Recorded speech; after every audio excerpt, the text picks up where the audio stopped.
पुरानी चारपाई पर बैठी लताबा। लताबा, अरे शांतो, तुझे सर्दी लगी है या लकड़ियां जला रहा है? इतनी देर से कोशिश कर रहा है, अब तक आग क्यों नहीं जली? शांतो, दादी, लकड़ियां ठंडी हैं, जल्दी नहीं जलती। वैसे भी इतनी ठंड में आग भी जलने से मना कर दे तो क्या करूं? तेरी ये जुबान दिन ब दिन लंबी होती जा रही है। बचपन में जब तुझे लकड़ियां जलाने को कहती थी तो एक ही फूंक में चूल्हा जल जाता था। शांतो, बचपन में मुझे लकड़ियां जलाने को थोड़े कहती थीं, तब तो खुद जलाती थीं। अब सारा काम मुझे करना पड़ता है। अच्छा, अब तुझे घर के 2 काम करने पड़ गए तो इतनी बड़ी शिकायत? बेटा, जब मैं तेरी उम्र की थी तो अकेले पूरी रसोई चला लेती थी। शांतो, तो फिर दादी, अब भी चला लो ना। वैसे भी आपको बैठे बैठे ठंड लग रही होगी। बैठे बैठे ही ठंड लग रही है तो सोच, अगर मैं खड़ी हो गई तो क्या होगा? ठंड से धरती तक कांपने लगेगी। वही पुरानी जिद, मुझे मायके जाना है। लताबा थोड़ी देर शांत रहने के बाद धीरे से, शांतो, तुझे पता है मैंने कितने सालों से मायका नहीं देखा? पता है दादी, इतनी बार बता चुकी हो कि अब तो याद भी हो गया। 50 साल 2 महीने और 6 दिन हो गया। लताबा गहरी सांस लेते हुए, हाँ, 50 साल, आधी जिंदगी निकल गई, लेकिन मैं मायके नहीं जा पाई। शांतो, दादी, मायके जाने में ऐसी क्या बात है? आपको वहां कौन याद कर रहा होगा? लताबा, तेरे लिए कुछ नहीं, पर मेरे लिए सब कुछ। मायका कोई पराया घर नहीं होता, वहां की मिट्टी तक मुझे पहचानती होगी। शांतो, अच्छा, तो अब क्या करने वाली हैं वहां जाकर? मिट्टी से बातें करेंगी? लताबा, अगर जरूरत पड़ी तो हां, कम से कम वो तो मुझे याद करती होगी। तो जैसे नालायक की तरह ताने तो नहीं मारेगी। शांतो, पर दादी, इतनी दूर मायके जाना, वो भी इस उम्र में, अब वहां कौन आपका इंतजार कर रहा होगा? लताबा, मेरे पिताजी ने मुझसे वचन लिया था कि जब भी शादी के बाद मायके आऊं तो घर के सामने एक नया पेड़ लगाना, पर मैं अब तक नहीं गई। मतलब आप 50 साल से सिर्फ एक पेड़ लगाने के लिए मायके जाने की जिद कर रही हैं? लताबा, हां, और ये कोई छोटी बात नहीं है। यह वचन मैंने दिया था और वचन निभाना जरूरी होता है। शांतो, उफ, दादी के दिमाग में जो चल जाता है वो पत्थर की लकीर बन जाता है। अच्छा दादी, बताइए, मायके कैसे जाएंगे? कोई बैलगाड़ी नहीं, कोई ऊंट नहीं, और पैदल जाने का तो सवाल ही नहीं। लताबा, तू है ना कुछ इंतजाम हो जाएगा। शांतो, हां बिल्कुल, आप खुद ही इंतजाम कर लीजिए। लताबा, बेटा, तू नहीं समझेगा, मायके की अहमियत सिर्फ बेटियां ही समझती हैं। शांतो, जो अब तक मजाक कर रहा था, पहली बार लताबा की आंखों में एक अलग सी उदासी देखता है। वह कुछ देर चुप रहता है, फिर गहरी सांस लेते हुए कहता है, शांतो, ठीक है दादी, मैं आपको मायके ले जाऊंगा।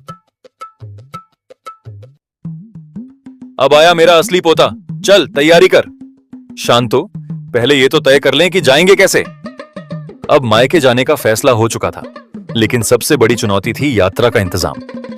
गांव में सुबह के वक्त ठंड का कहर चरम पर था। सूरज की हल्की किरणें धीरे धीरे घरों की छतों को छू रही थीं, लेकिन ठंडी हवा अब भी हड्डियां कंपा रही थी। शांतो, जो रात भर दादी की मायके जाने की जिद से परेशान था, सुबह जल्दी उठकर लकड़ियां इकट्ठी करने बाहर निकला। लेकिन जैसे ही वह घर के आंगन में पहुंचा और सामने खड़ा था गांव का सबसे बड़ा साहूकार, सेठ। अरे शांतो, अब बहुत हो गया, मेरा उधार कब चुकाएगा? सेठ जी, ठंड बहुत तेज है, कोई काम करने की हिम्मत नहीं है इस ठंड में। जैसे ही कुछ कमाऊंगा खा जाऊंगा, मेरा मतलब चुका दूंगा। वाह, अब ठंड के बहाने बनाए जा रहे हैं। मैं कोई तेरा पापा नहीं हूं जो बिना पैसे के तुझे रहने दूं। तभी अंदर से लताबा की आवाज आई। लताबा गुस्से में चिल्लाते हुए, कौन है रे? इतनी ठंड में कौन मुसीबत लाया है?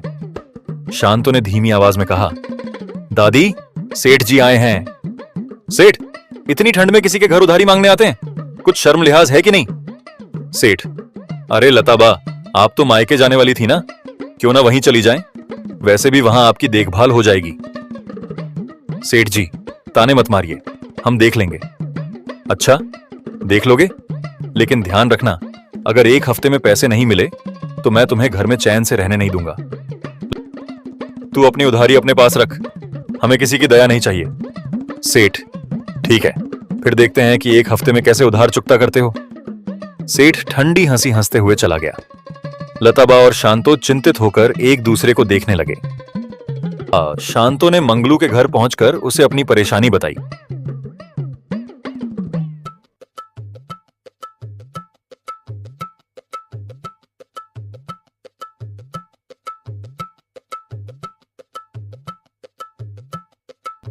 भाई, तेरी गधा गाड़ी चाहिए। मंगलू, अबे तू गधा खरीदने आया है? शांतो, नहीं, बस कुछ दिनों के लिए गधा उधार चाहिए। मंगलू, गधा उधार? और वो भी तुझ जैसे आदमी के पास? नहीं, मेरे गधे की इज्जत है।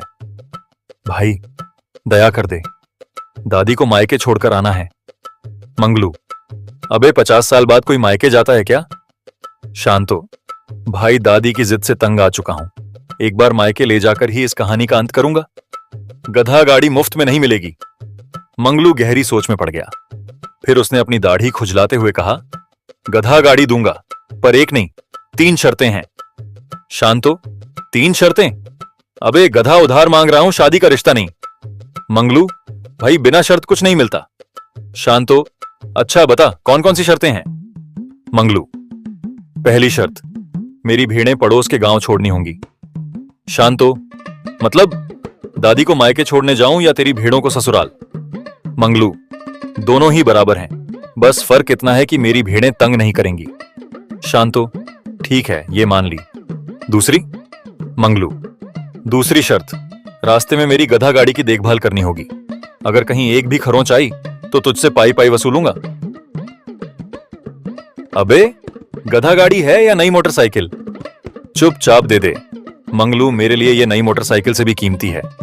शांतो, अच्छा भाई ठीक है, अब तीसरी शर्त क्या है?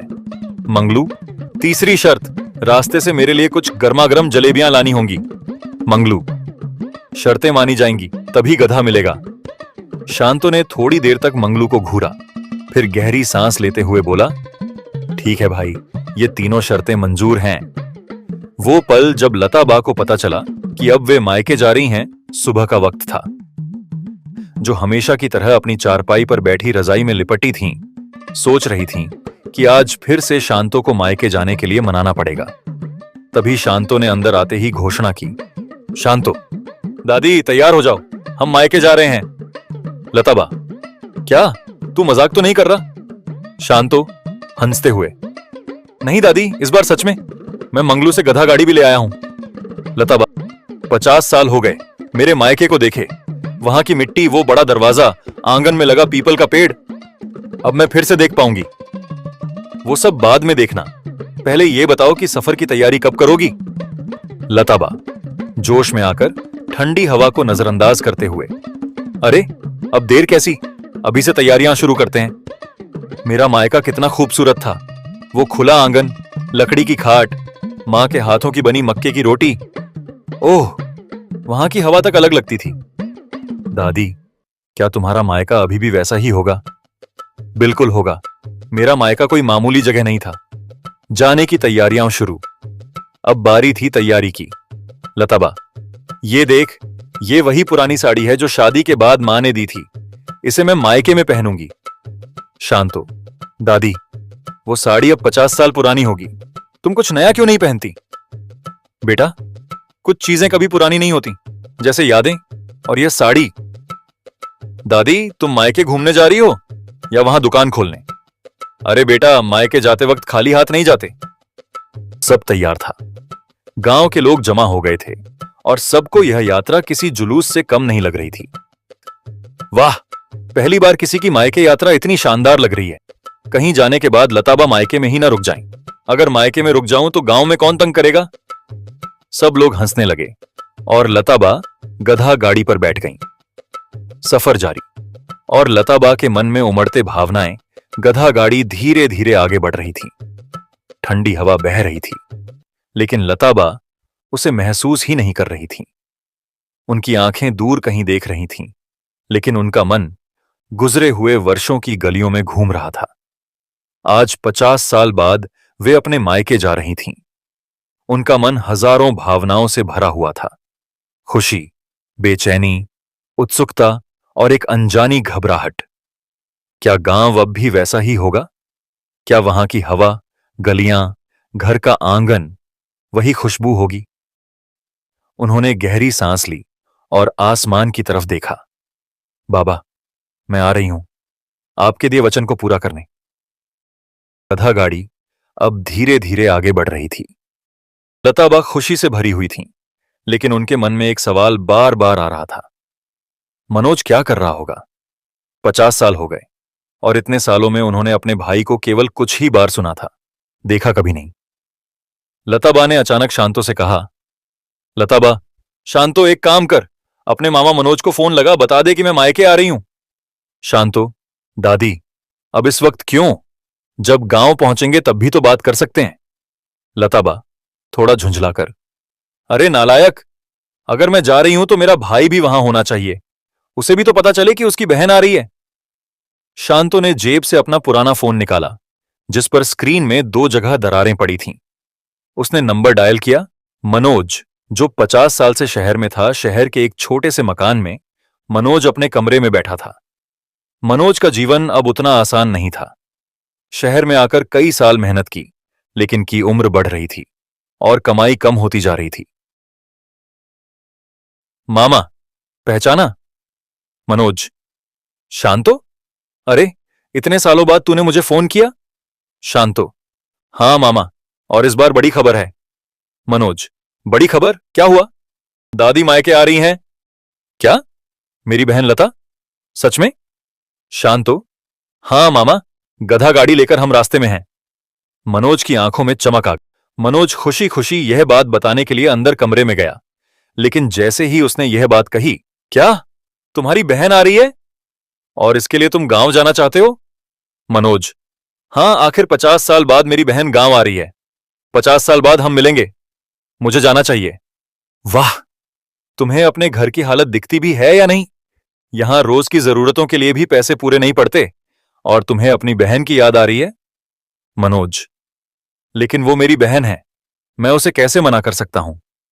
शांतो अभी भी फोन पर था और वह मनोज और शर्मिला की बात सुन रहा था।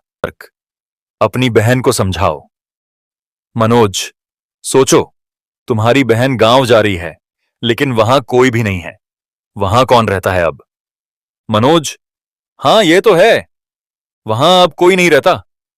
शर्मिला, तो फिर उन्हें समझाओ कि वहां जाने से कोई फायदा नहीं, अपने ससुराल चली जाए। शांतो की आंखें चौड़ी हो गईं। शांतो, मामा, ये आप क्या कह रहे हो? मनोज, बेटा, शर्मिला सही कह रही है, गांव में अब कोई नहीं है।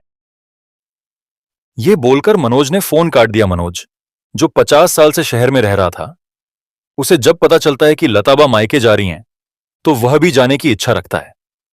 लेकिन उसकी पत्नी, जो घर की आर्थिक तंगी से परेशान है, उसे जाने से रोकती है। लताबा ने उसकी तरफ देखा, चेहरे पर चिंता साफ झलक रही थी। लताबा धीमे स्वर में, उत्सुकता से, क्या हुआ? मनोज आ रहा है ना? शांतो को लगा कि उनकी दादी यह बात सुन नहीं पाएगी और उनको हार्ट अटैक आ जाएगा, इसलिए उसने झूठ बोला कि मनोज मामा तो बहुत खुश थे। लग रहा है वह आज ही गांव पहुंच जाएंगे। खुश तो होंगे ही, उनकी बहन 50 साल बाद गांव आ रही है। खाने के बदले फोन का सौदा शांतो ने ढाबे के मालिक के पास जाकर पूछा। तो मोटे, मेरा मतलब भैया, 2 पराठे और थोड़ा सा सब्जी मिल जाएगा? बिल्कुल मिलेगा, लेकिन पैसे हैं ना? शांतो ने जेबें टटोली, लेकिन वहां सिर्फ ठंडी हवा ही थी। शांतो घबराते हुए, भैया, पैसे तो नहीं है, लेकिन फोन है, फोन के बदले पराठा। कौन से कंपनी का फोन है? शांतो, सेंसून का फोन है, सांप सीढ़ी वाला खेल भी है अंदर, ढाबे वाला। सोचते हुए, ठीक है, पराठे के बदले फोन रख लेता हूं, लेकिन यह पुराना फोन है, कहीं खराब तो नहीं? शांतो मुस्कुराते हुए, नहीं भैया, एकदम बढ़िया चलता है, कभी कभी, मेरा मतलब हमेशा। ढाबे वाले ने हंसते हुए फोन ले लिया और लताबा और शांतो खुशी खुशी खाने पर टूट पड़े।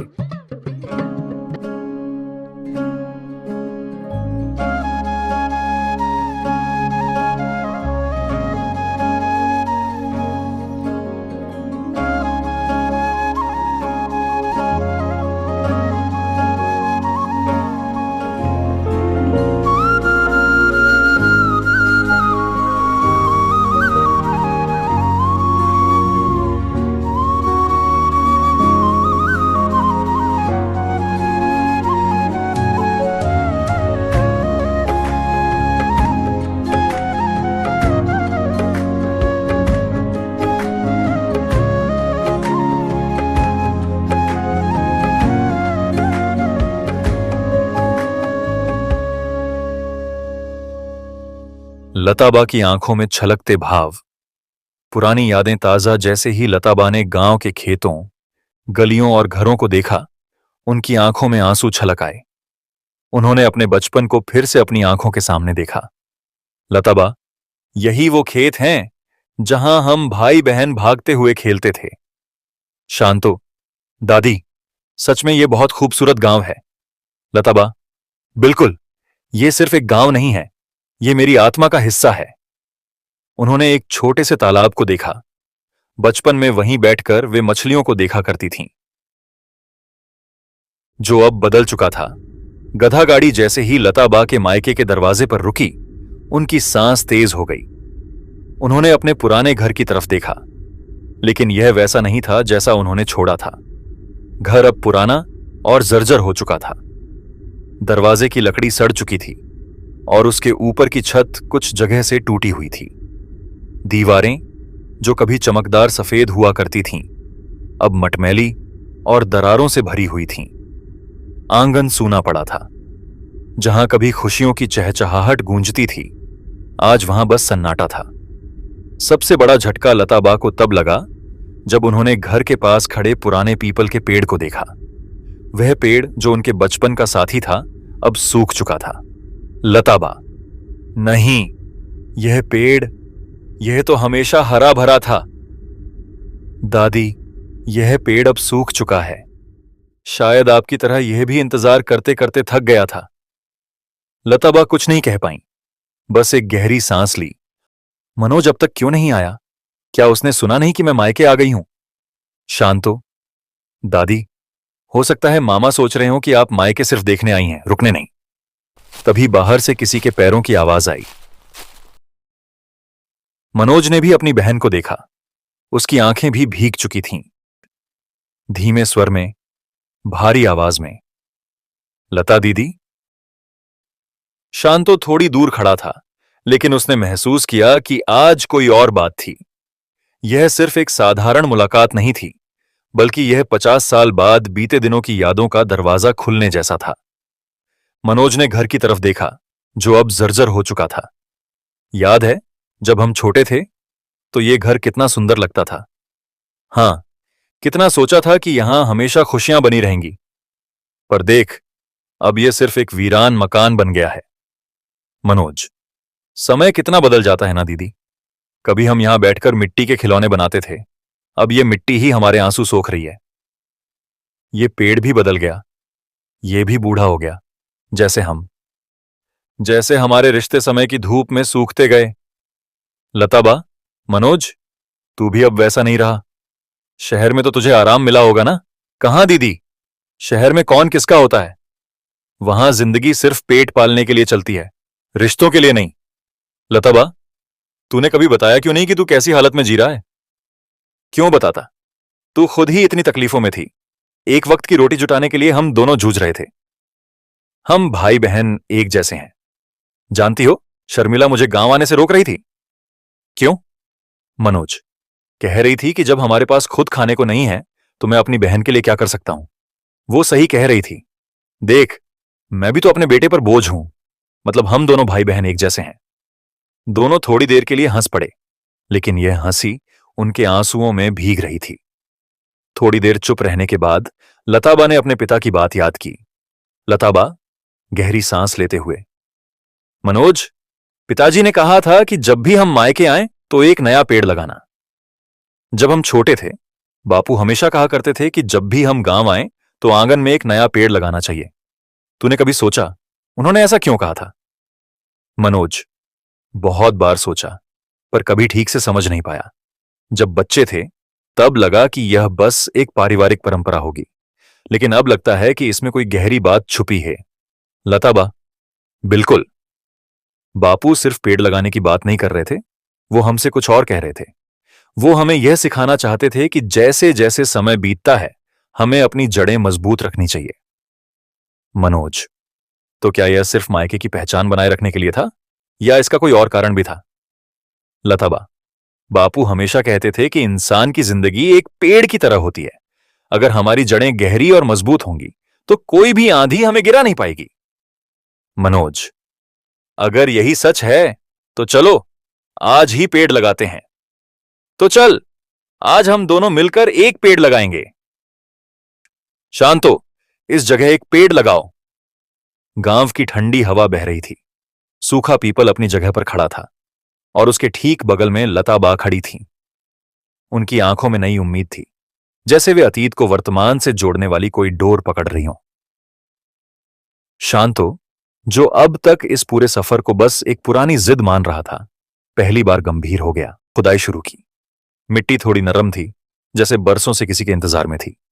पहला बार मिट्टी हल्की हिली, दूसरा बार थोड़ी और गहराई बनी, तीसरा बार कुछ कठोर चीज से टकराने की आवाज आई। शांतो, अरे नीचे कुछ है, ये तो मिट्टी जैसी नहीं लग रही। लताबा और मनोज ने आश्चर्य से देखा। मनोज, जरा ध्यान से देख, शायद कोई पुराना पत्थर हो। शांतो ने धीरे धीरे मिट्टी हटाई। जैसे ही धूल साफ हुई, एक पुराना मिट्टी का घड़ा दिखाई दिया और अगले ही पल तीनों की आंखें चौड़ी हो गईं। मनोज हैरानी से, यह क्या है? घड़े के अंदर सोने और चांदी के कुछ पुराने गहने थे, लेकिन सबसे महत्वपूर्ण चीज थी एक पुरानी चिट्ठी जो पीले पड़ चुके कागज में लिपटी हुई थी। शांतो ने बापू की चिट्ठी ध्यान से पढ़ी। अगर तुम यह चिट्ठी पढ़ रहे हो तो इसका मतलब है कि तुम वापस लौटे हो। यह सुनकर मुझे खुशी होती अगर मैं तुम्हें खुद देख पाता, लेकिन मैंने हमेशा जाना कि यह घर तभी जिंदा रहेगा जब तुम दोनों इसमें दोबारा कदम रखोगे। तुम सोच रहे होंगे कि मैंने पेड़ लगाने की जिद क्यों की। यह सिर्फ इसलिए नहीं कि घर को हरियाली मिले, बल्कि इसलिए कि तुम दोनों वापस आओ, कुछ देर बैठो, इस मिट्टी को महसूस करो और अपनी जड़ों को फिर से पहचानो। समय इंसान को कहीं भी ले जाए, लेकिन एक ना एक दिन उसे अपनी मिट्टी पुकारती ही है। मैंने चाहा कि तुम्हें यह पुकार सुनाई दे। तुम्हारे लिए यह सिर्फ एक पुराना घर होगा, लेकिन मेरे लिए यह जगह सिर्फ ईंटों और लकड़ियों से बनी दीवारें नहीं थी। यह वो जगह थी जहां तुमने चलना सीखा, खेलना सीखा, लड़ना और फिर एक दूसरे के बिना रह न पाने की तड़प भी सीखी। अगर तुम यह वचन निभा रहे हो तो इसका मतलब है कि मेरी सबसे बड़ी इच्छा पूरी हो गई। मुझे उम्मीद है कि तुम यहां कुछ दिन और रुकोगे, इस घर को फिर से वैसे ही देखोगे जैसे कभी देखा था। बेटा, बापू ने कहा था कि जब भी मायके आओ तो एक नया पेड़ लगाना। आज मैं यह वचन निभाना चाहती हूं, पर अब यह काम तुझे करना है। उसे महसूस हुआ कि यह सिर्फ एक पेड़ लगाने की बात नहीं थी, यह उसके दादा का सपना था।